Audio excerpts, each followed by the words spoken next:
চলমান হিজরি শতাব্দীর একজন মুজাদ্দিদ হচ্ছেন আমাদের মুর্শিদ হযরত আল্লামা ফুলতুলি সাহেব কিবলা রাহমাতুল্লাহি আলাইহি।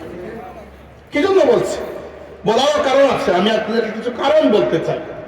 এই কথাগুলো এরকম না যে আমি বলে দিলাম আর আপনারা মেনে নিলেন। এরকম দাবি করতে হলে দাবির পেছনে কিছু দলিল, কিছু যুক্তি থাকা লাগবে। আমি যদি ফুলতুলি সাহেবকে বলে তিনি একজন মাদ্রাসার উস্তাদ ছিলেন অথবা সর্বোচ্চ একজন আইন বা একজন পীর সাহেব ছিলেন, কেউ তর্ক করবে না, সবাই মানবে। কিন্তু যদি বলে একজন মুজাদ্দিদ ছিলেন, এত বড় দাবি করার পেছনে কিছু দলিল আমাকে দিতেই হবে। প্রথমে দেখুন, মুজাদ্দিদ শব্দটি এসেছে তাজদীদ শব্দ থেকে। তাজদীদ মানে নবায়ন করা, কোনো কিছু নতুন করা, মানে শুরু করা নয়। একটা জিনিস ছিল আপাতত নাই, আপনি আবার চালু করলেন। এবার ফুলতুলি সাহেবের তাজদীদ বা ফুলতুলি সাহেবের সমস্ত খেদমতগুলোকে যদি আপনি সামনে রাখেন, অন্তত পক্ষে 4টা খেদমতে ফুলতুলি সাহেবকে রাহমাতুল্লাহি আলাইহিকে আপনার মুজাদ্দিদ বলতে হবে। 4টা জায়গায় তার 4টা খেদমতের কারণে। সর্বপ্রথম এবং প্রধান খেদমত, আল্লামা ফুলতুলি সাহেবকে রাহমাতুল্লাহি আলাইহিকে ফুলতুলি সাহেব বানিয়েছে যে খেদমত, সেটি হচ্ছে আল্লাহর কালামে পাকের খেদমত। ঠিক না? কোরআনে পাকের খেদমতের এই যে সিলসিলা, হাজিরিন একটু বলতে চাই ইতিহাসটি। রাসূল আকরাম সাল্লাল্লাহু আলাইহি ওয়াসাল্লামের কাছে কোরআন নাজিল হয়, যতটুকু কোরআন নাজিল হয় অতটুকু আল্লাহর রাসূল গিয়ে কাবা শরীফের পাশে দাঁড়িয়ে তিলাওয়াত করেন। মক্কার কাফিররা প্রত্যেকদিন নতুন নতুন বাহানা খুঁজে আল্লাহর নবীকে আটকানোর, পারে না। তারা চিৎকার চেঁচামেচি করে, আল্লাহর রাসূল সাল্লাল্লাহু আলাইহি ওয়াসাল্লামের আওয়াজ যেন মানুষের কানে না পৌঁছে। কিন্তু এতে কোনো লাভ হয় না, ইসলামের সংখ্যা মুসলমানদের সঙ্গে বাড়তেই আছে। সাহাবীরা বলেন, ইয়া রাসূলুল্লাহ, প্রত্যেকদিন আপনি যে যাবেন এবং কোরআন শরীফ তিলাওয়াত করবেন, আপনার নিজের প্রাণের উপর এটা একটা ঝুঁকি হয়ে যায়। তো আমাদের মধ্য থেকে একজন গেলে কিভাবে হয়? সাহাবী একেবারে খাটো চেহারা, খুবই কমজোর চেহারা। কমজোর মানে শারীরিকভাবে খাটো, এমনিতে খুবই রুকা পাতলা। সাহাবী ছিলেন আব্দুল্লাহ ইবনে মাসউদ রাদিয়াল্লাহু আনহু। বললেন, ইয়া রাসূলুল্লাহ, আগামীকালকে আমি যাব তিলাওয়াত করতে। পরের দিন তিনি চলে গেলেন। যাওয়ার পরে সূরা আর রহমান তিলাওয়াত করছিলেন। প্রথম এক রুকু তিলাওয়াত করা পর্যন্ত কাফিররা মনে করলো তিনি মনে হয় কবিতা পড়ছেন। যখন তারা বুঝতে পারলো যে এটা কবিতা নয়, এটা কোরআন, তখন তারা প্রচন্ড রাগ, মক্কার কাফিররা প্রচন্ড রাগ।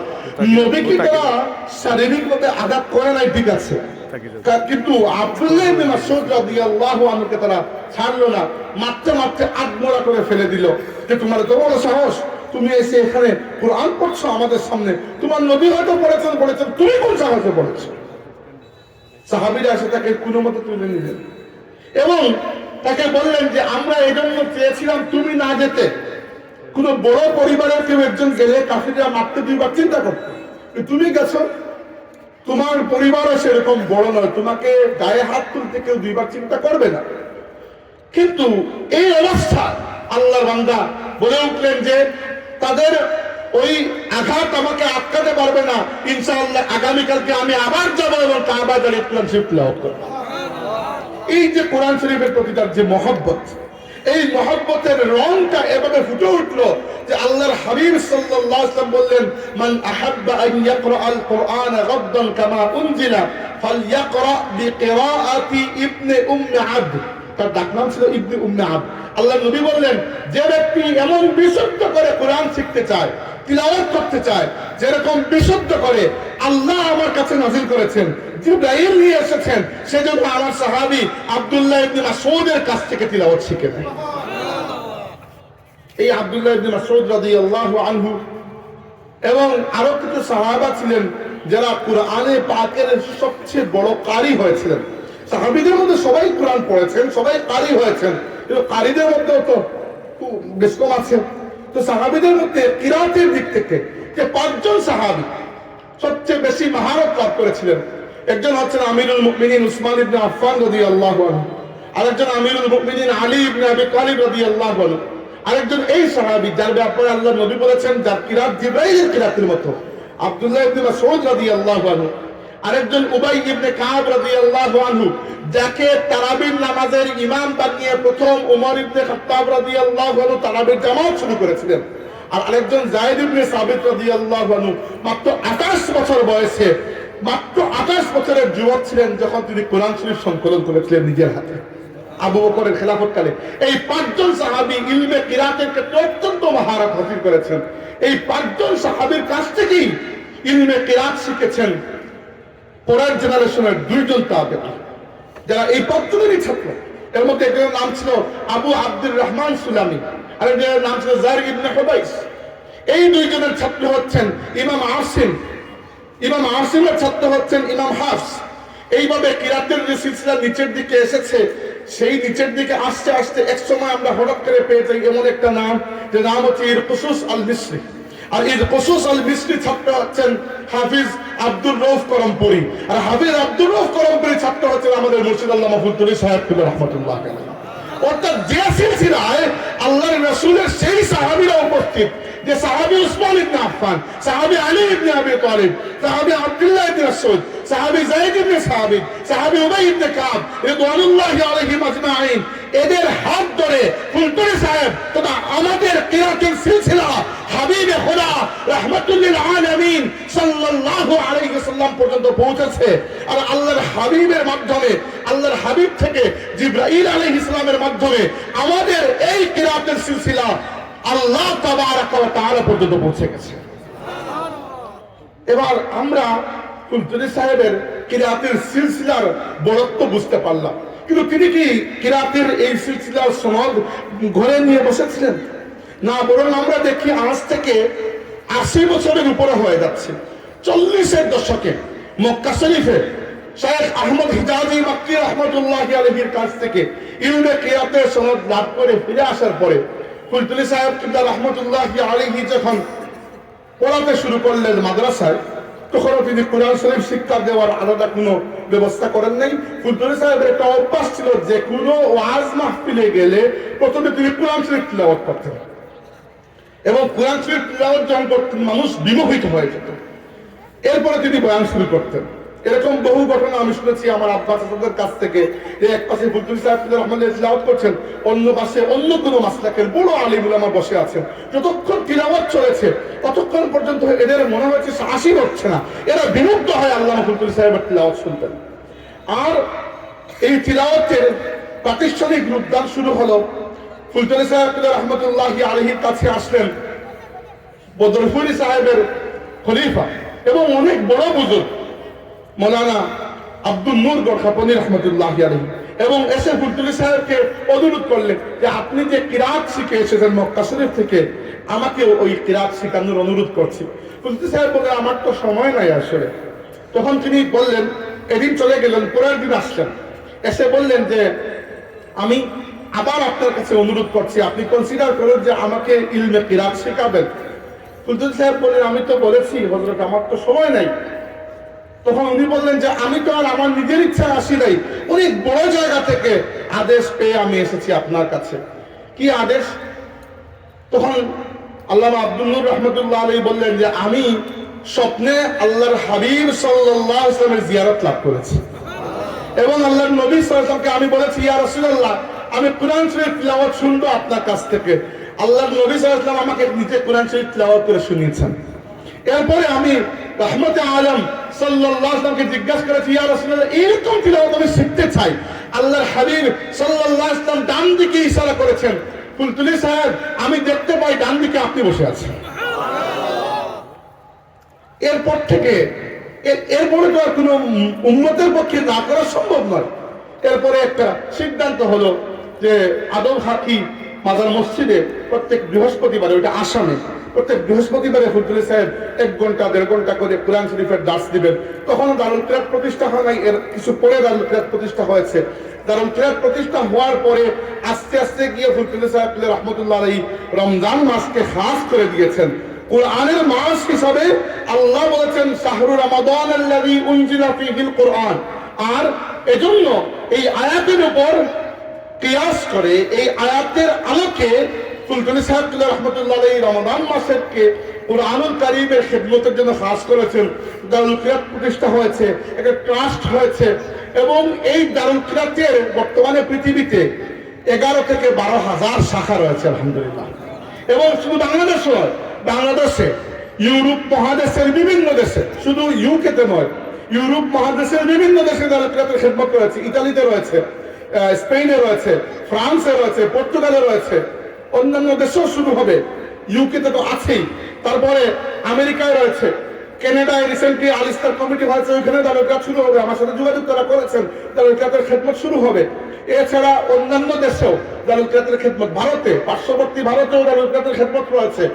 এই যে 40-এর দশক থেকে আজ 2025 সাল চলছে, এই 80 বছরের থেকে বেশি সময় আল্লাহর বান্দার শুরু করা একটা প্রতিষ্ঠানের মাধ্যমে যত লক্ষ মানুষ কোরআন শরীফ বিশুদ্ধ করে তিলাওয়াত করতে শিখেছেন এবং অন্যকে শিখিয়েছেন, এই খেদমতের কারণে আমরা ফুলতুলি সাহেব কিবলা রহমতুল্লাহি আলাইহিকে যুগের মুজাদ্দিদদের মধ্যে একজন মুজাদ্দিদকে বলতে পারি না?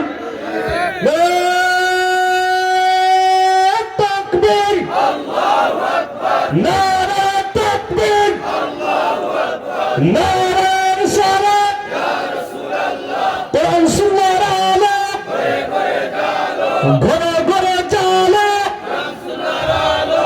সম্মানিত হাজিরিন, একটা গেল। 2 নম্বর খেদমত হচ্ছে,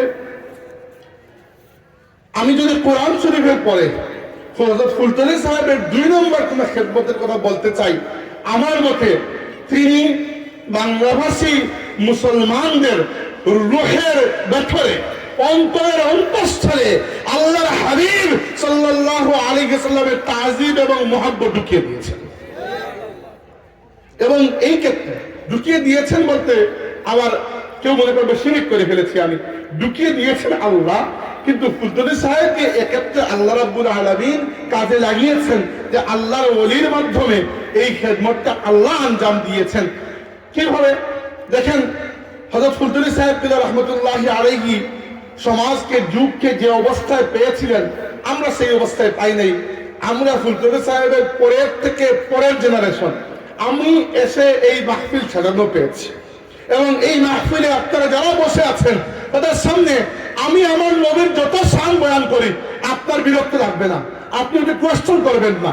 কিন্তু তখন হয়তো ফুলতলি সাহেব এরকম সাজানো মাহফিল পান নাই, তিনি এই মাঠ, এই মাহফিলগুলোকে সাজিয়ে গেছেন বলেই তো আজকে আমরা আল্লাহর হাবিবের সম্মান বয়ান করতে পারছি।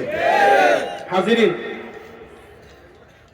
এই উপমহাদেশে ইসলামের খেদমত শুধু আমাদের সিলসিলা করেছে এরকম না, সবাই করেছে। কিন্তু কিছু কিছু বিষয় ছিল যে বিষয়গুলোতে ফুলতলি সাহেব রহমতুল্লাহি আলাইহি দেখেছেন যে কমতি থেকে যাচ্ছে, তিনি সেখানে জোর দিয়েছেন। এটাই একজন মুজাদ্দিদের বৈশিষ্ট্য। যেমন উপমহাদেশে ইলমে হাদিসের খেদমত ফুলতলি সাহেবের জন্মের বহু শতাব্দী আগ থেকে চলে আসছে। উপমহাদেশে ইলমে হাদিসের খেদমত শুরু করেছেন শাহ আব্দুল হক মুহাদ্দিস দেহলভী রহমতুল্লাহ আলাইহি। আর এই খেদমতকে চূড়ান্ত পর্যায়ে যিনি পৌঁছে দিয়েছেন তিনি হচ্ছেন ইমামুল হিম শাহ ওলিউল্লাহ মুহাদ্দিস দেহলভী রহমতুল্লাহ আলাইহি। এবং এই খেদমতের একটা বড় অংশ আদায় করেছে দেওবন্দ মাদ্রাসা বা অন্যান্য মাদ্রাসাগুলো, রামপুর মাদ্রাসা, সবাই করেছে ইলমে হাদিসের খেদমত। এমনকি ইলমে তাসাউফের খেদমত এই উপমহাদেশে ফুলতলি সাহেব তো প্রথম পীর সাহেব আরো এসেছেন। এমনকি এমন এমন আল্লাহর ওলিদেরকে আমরা দেখেছি যারা মাটিতে বসলেই খানেকা হতো আর চললে সেখানে জিহাদের মিছিল লেগে গেছে। আমরা খাজা গরিব নওয়াজ, খাজা মঈনুদ্দিন চিশতি আজমেরী রহমতুল্লাহি আলাইহিকে দেখেছি যখন ভারতের মাটিতে এসেছেন, একটা গাছের নিচে বসে যে মানুষকে তালিম দেবেন এরকম অনুমতিটাও পান নাই। হিন্দু রাজা পৃথিবীরাজের সেনাবাহিনী অনুমতি দেয় নাই। পৃথিবীরাজের সাথে জিহাদ করার মাধ্যমে প্রথমে নিজে শুরু করেছেন, পরে শিহাবুদ্দিন মোহাম্মদ গুরিকে তিনি দাওয়াত দিয়েছেন, তার দাওয়াতে শিহাবুদ্দিন মোহাম্মদ গুরি ভারত আক্রমণ করেছেন এবং ভারতের মুসলমানদের জন্য একটা জায়গা হয়েছে। এই যে খাজা মঈনুদ্দিন চিশতি রহমতুল্লাহ আলাইহি যখন এসেছেন, মুসলমানদের বসার একটা জায়গা নাই, মাত্র 2-3 জেনারেশন পরে খাজা মঈনুদ্দিন চিশতি রহমতুল্লাহ আলাইহি খলিফা হচ্ছেন খাজা কুতবুদ্দিন বখতিয়ার কাকি। কুতবুদ্দিন বখতিয়ার কাকি খলিফা হচ্ছেন খাজা ফরিদউদ্দিন গঞ্জে শেখর। ফরিদউদ্দিন গঞ্জে শেখর রহমতুল্লাহ খলিফা হচ্ছেন খাজা নিজামুদ্দিন আউলিয়া। নিজামুদ্দিন আউলিয়ার সময় আস্তে আস্তে ভারতের মুসলমানদের এইরকম একটা শক্তি বেড়ে গেল যে খাজা নিজামুদ্দিন আউলিয়া রহমতুল্লাহি আলাইহির এক একটা তালিম তরবিয়ত এক এক খানেকায় 5 থেকে 7,000 মানুষ একত্রে উপবিষ্ট হতো এবং একবার তালিম দিয়ে পাঠিয়ে দিতেন, যা কাজ হয়ে যেত বিভিন্ন জায়গায় ইসলামের খেদমতে দিনের দাওয়াতে পৌঁছিয়ে দিতেন। তো এরা খেদমত করেছেন এক একজন, এরপরে আমরা পেয়েছি এই আমাদের সিলেটের মাটিতে। চিন্তা করেন, ইসলাম তো এত সহজে আসে নাই। সিলেটের প্রত্যেকটা মানুষকে ইহসানমন্দ হওয়া দরকার। হযরত বুরহানুদ্দিন রহমতুল্লাহি আলাইহি আল্লাহর বান্দার পুত্রের শাহাদাতের ফলে এই সিলেটের জমি গৌর গোবিন্দের বিরুদ্ধে একটা জিহাদের আবাদভূমি হয়েছে এবং শাহজালাল মুজাদ্দিদ ইয়ামানি রাহমাতুল্লাহি আলাইহির রুহানিয়ত আর মুজাহিদানা কিরদারের কারণে সিলেটের মাটিতে আমরা দ্বীন ইসলাম প্রতিষ্ঠা হতে পেরেছি। সম্মানিত হাজিরিন, আল্লাহর ওলিরা তো আগেও ছিলেন, তো খেদমতগুলো চলছিল। একটা খেদমতে একটু কমতি পাওয়া যায়, সেটা হচ্ছে শুদ্ধ কিরাতের খেদমতে ফুলতুলি সাহেবের আগে কমসে কম বাংলাভাষী মুসলমানদের মধ্যে একটা কমতি পাওয়া যায়। তো মুজাদ্দিদ তিনি, যিনি সে চিন্তা করতে পারেন, দেখতে পারেন, বুঝতে পারেন যে ইসলামের কোন সে শাখা, দ্বীনের কোন সে ইলম, আল্লাহর নবীর কোন সে সুন্নত যেটা সমাজে কমতি আছে, তিনি এটা পূরণ করেন, তিনি মুজাদ্দিদ। আর ফুলতুলি সাহেব এটি করতে পেরেছিলেন, এই জন্য আমি তাকে মুজাদ্দিদদের মধ্যে একজন মুজাদ্দিদ বলেছি। 2 নম্বরটা যেটি বলছিলাম, রাসূল সাল্লাল্লাহু আলাইহি ওয়াসাল্লামের ব্যাপারে সত্য বলার সুযোগ নেই, একটা কথা বলি। দেখেন, ইসলামের মৌলিক ভাষা যদি কিছু থাকে তাহলে এটা আরবি ভাষা। কোরআন শরীফ নাযিল হয়েছে আরবি ভাষায়, আল্লাহর রাসূলের জবান ছিল আরবি, যথেষ্ট, এই দুইটাই তো। তাই আরবি শব্দগুলোকে যখন বাংলা ভাষায় আপনি প্রতিবর্ণায়ন করেন, অনেক শব্দ যেগুলো আরবি থেকে বাংলায় আবিধানিক অর্থে যদি ট্রান্সফার করেন, তাহলে এমন অর্থ দাঁড়ায় যে অর্থটা ওই সমাজের জন্য সাজে না। অনেক সময় দেখা যায় কিছু শব্দ একটা সমাজের জন্য সাজে, অন্য সমাজের জন্য সাজে না। উদাহরণ দিচ্ছি, আল্লাহ বলেছেন যে কিলাহুমা আও তাকুল্লাহুমা ফালা তাকুল্লাহুমা উফিন, মা বাবা যদি বৃদ্ধ হয়ে যান, وقضى ربك ألا تعبدوا إلا إياه وبالوالدين إحسانا إما يبلغن عندك الكبر أحدهما أو كلاهما فلا تقل لهما أف। মা বাবার মধ্যে দুইজন থেকে যে কোনো একজন অথবা দুইজনই যদি বৃদ্ধ অবস্থায় তোমার সামনে আসেন, পৌঁছেন, তোমার হায়াত পর্যন্ত পাও, তাহলে তাদের মুখের উপর উফ শব্দ বলবে না। এবার উফ শব্দ না বলে কেউ যদি এর থেকে খারাপ কিছু বলে দেয়, কি হবে? ওই আয়াতটাকেও ধরবে। উফ বলতে আল্লাহ কি বুঝাচ্ছেন?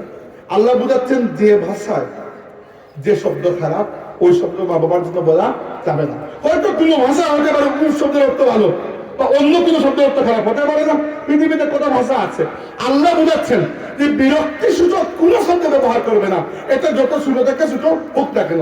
তাই দেখেন, একটা ভাষার শব্দ অন্য ভাষায় গিয়ে অন্যরকম হয়ে যায়। এবার এই যে শব্দের প্রতিবর্ণায়নের ক্ষেত্রে এই বিষয়টা আমাকে আপনারা আমার ভাই মৌলানা আহমদ হাসান চৌধুরীকে তো চিনেন, শাহান সাহেবকে তো চিনেন, আর কালামিজি ইসলামিয়ার সাবেক কেন্দ্রীয় সাধারণ সম্পাদক কাদিরুল হাসান ভাইকেও ছিলেন। ওনাদের কাছ থেকে আমি বিষয়টা শুনেছি। আমি প্রথমে এই জিনিসটা কখনো খেয়াল করি না, ওনারাই আমাকে বলেছেন বিষয়টা, যে একটা চিন্তা করে দেখো যে ফুলতুলি সাহেবের এই ক্ষেত্রে কতটা নজর ছিল আল্লাহর রাসূলের ইজ্জত আজমত হেফাজতের ব্যাপারে। বড় বড় পদক্ষেপ কি তিনি নিয়েছেন তা আপনারা জানেন। ফুলতুলি সাহেব আল্লাহর রাসূলের শান মান ইজ্জতের উপর বাংলার জমিনে কথা বলেছে কেউ, আর ফুলতুলি সাহেব দুনিয়াতে ছিলেন, আর ফুলতুলি সাহেব ছেড়ে দিয়েছেন তাকে। কখনো এরকম হয়েছে দেখেছেন? কোন ব্যক্তি ইসলামের বিরুদ্ধে সামান্যতম অবস্থান নিয়েছে, হোক সে তসলিমা নাসরিন, হোক সে অন্য যে কোনো কেউ, ফুলতুলি সাহেব কি প্রতিবাদ করেন নাই? করেছেন। এগুলো তো আমরা জানি। ছোট থেকে ছোট যে বাংলা শব্দে আরবি মুহাবরা গুলোকে প্রতিবর্ণায়নের ক্ষেত্রে যেখানে সামান্য বেয়াদবির একটা আশঙ্কা থাকে, ফুলতুলি সাহেব ওই জায়গাটাতে খুব শক্ত করে ধরেছেন। উদাহরণস্বরূপ আমরা বলি আল্লাহ। আল্লাহ শব্দকে বাংলা ভাষায় একজন মানুষ বলতে শুরু করলেন প্রভু। প্রভু শব্দের অর্থ সাধারণ অর্থে খারাপ কিছু না, কিন্তু প্রভু শব্দটা এই কনোটেশনটা মূলত হিন্দু ধর্মে ব্যবহার হয়, এবং হিন্দু ধর্মে শুধু প্রভু নয়, মহাপ্রভু আছেন। এবার আল্লাহ এই শব্দকে যদি আমরা অনুবাদ করতে যাই, অনুবাদ করা কি উচিত? না, এটা আল্লাহর নিজস্ব নাম। বাংলা লিখলেও আপনি আল্লাহ লিখবেন, ইংলিশে লিখলেও আপনি আল্লাহ লিখবেন, আরবি ভাষায় তো আল্লাহ লিখবেনই। এই জন্য দেখবেন ফুলজুরি সাহেব রহমতুল্লাহ আলাইহি আল্লাহকে প্রভু বললে রাগ করতেন এই জন্য, কারণ আল্লাহ বলতে আমার মনের মধ্যে যে স্রষ্টা, যে মাবুদের একটা অনুভূতি, একটা ভয়, একটা আল্লাহ রাব্বুল আলামিনের বড়ত্বের প্রতি আমার যে একটা গাঢ় শ্রদ্ধা আছে, প্রভু বললে কিন্তু মনের মধ্যে এটা আসে না। দ্বিতীয়ত, রাসূলুল্লাহ সাল্লাল্লাহু আলাইহি ওয়াসাল্লামকে আমরা সাইয়্যিদুনা বলি, সাইয়্যিদুনা ও মাওলানা বলি না আমরা।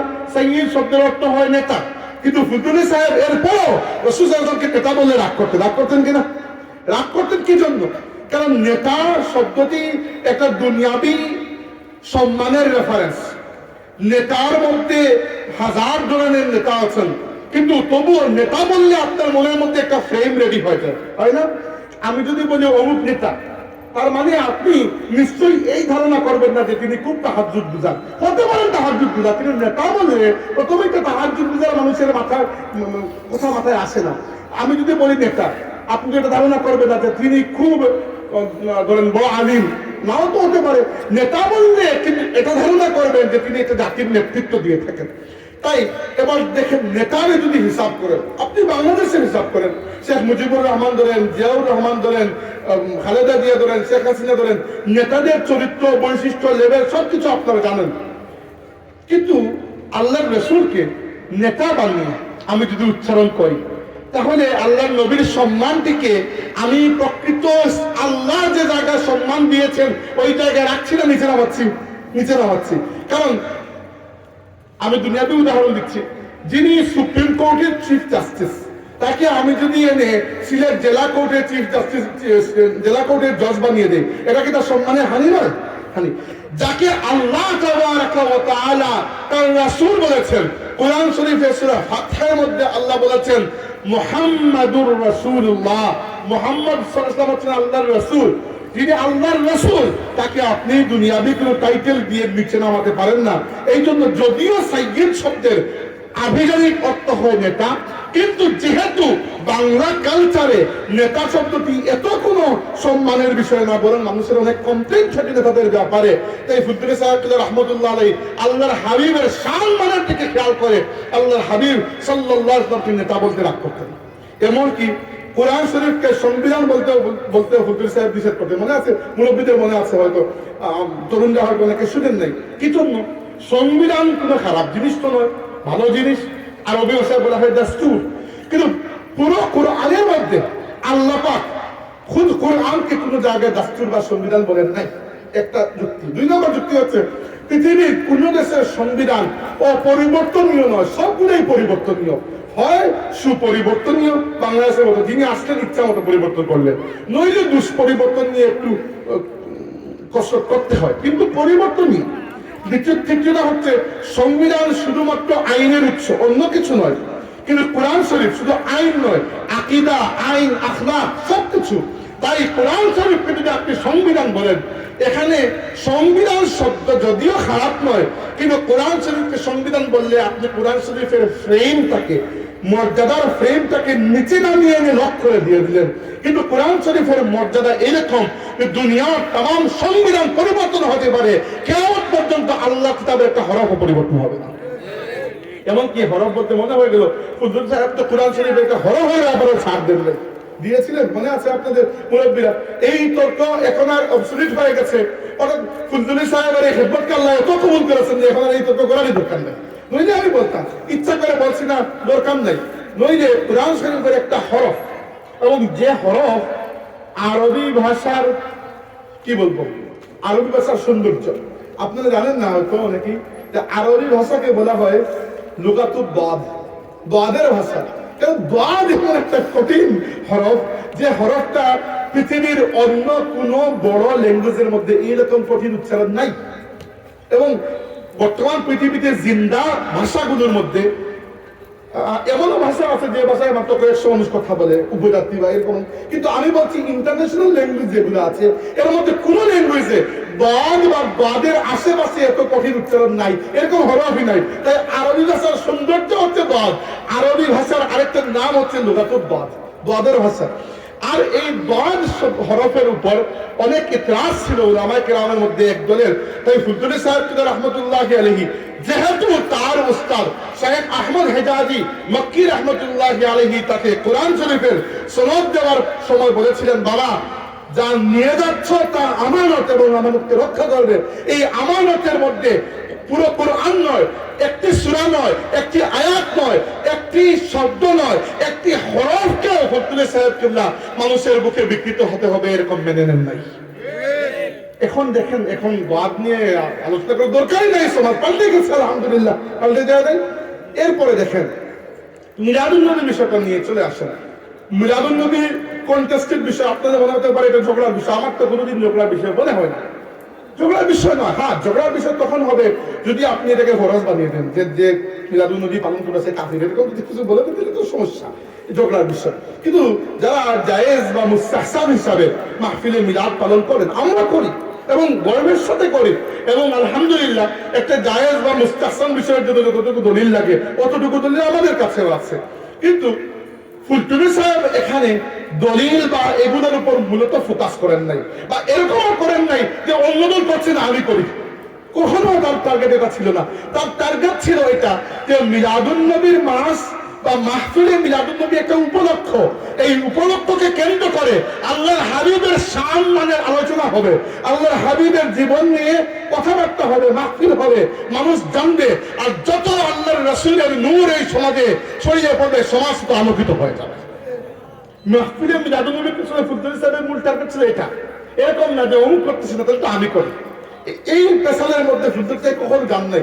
বরং আমরা দেখি বাংলাদেশের মধ্যে ইলমি এবং দ্বীনি খেদমতের লেভেলে ফুলতুলি সাহেবের মতো উদারতা কয়জন দেখাতে পেরেছেন।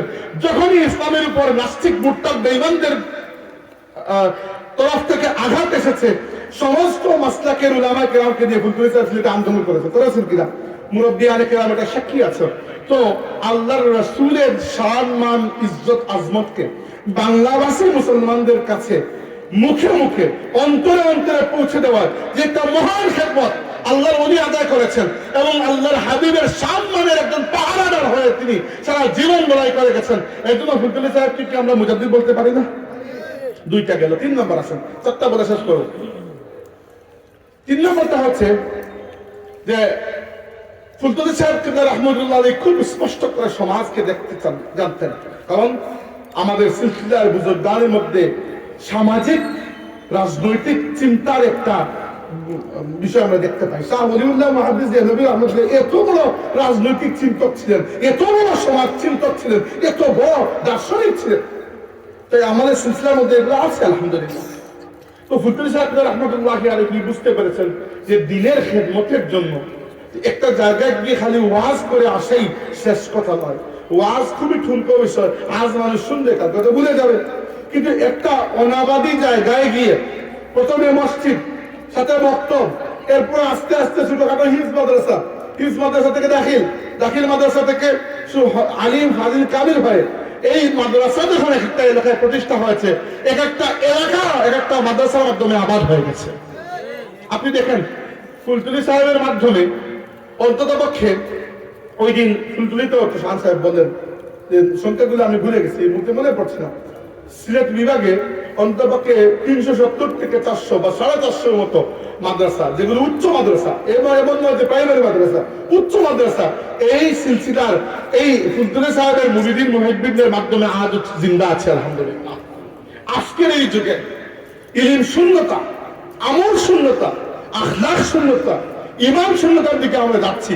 এই সময় একটা মাদ্রাসা, একটা মসজিদ প্রতিষ্ঠা করা একটা জায়গার জন্য এত বড় একটা নিয়ামত, যে এক জায়গার অনাবাদী জমিনে, বাঞ্জার জমিনে বৃষ্টি হওয়া যতটুকু নিয়ামত, একটা জায়গায় কাল আল্লাহ এবং কাল রাসূলুল্লাহর আওয়াজ পড়া কিন্তু এরকম একটা নিয়ামত কিনা। এবং ফুলতুলি সাহেব রাহমাতুল্লাহ আলাইহি দিনের খেদমতের এই দূরদর্শী চিন্তা করেছিলেন। দারুল কিরাত এছাড়া ফুলতুলি সাহেব কয়েকটি মাদ্রাসা প্রতিষ্ঠা করেছেন, আমার কাছে তো হিসাব নেই, আপনি একবার খুঁজে দেখতে পারেন, আমার মনে হয় 100-500 কম হবে না ইনশাআল্লাহ।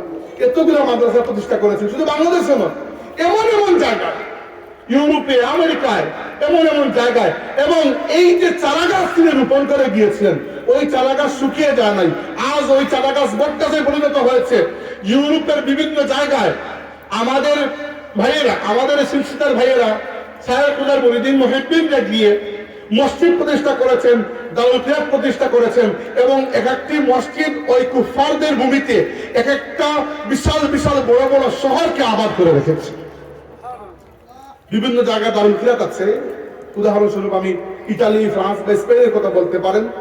দারুল কিরাত তো আছে মূল শহরে, রাজধানীতে, কিন্তু অন্যান্য শহর থেকে যখন সামারে, তাদের তো সামারে ছুটি থাকে 1.5 মাসের মতো বা একটু বেশি হতে পারে, 6 সপ্তাহের মতো, সামারে যখন দারুল কিরাতের কোর্স হয়, তখন অন্যান্য শহর থেকে মা বাবারা বাচ্চাদেরকে দারুল কিরাতে পড়ানোর জন্য যে জায়গায় দারুল কিরাত ওই শহরে আসেন 1.5 মাসের জন্য একটা বাচ্চা ভাড়া করে। আমি এরকম বাচ্চা দেখেছি, পাকিস্তানি বাচ্চা, শ্রীলঙ্কার বাচ্চা, বাংলাদেশি বাচ্চা, ইন্ডিয়ান বাচ্চা, ফ্রান্স বাচ্চা, এরা দারুল কিরাতে এসে ভর্তি হচ্ছে।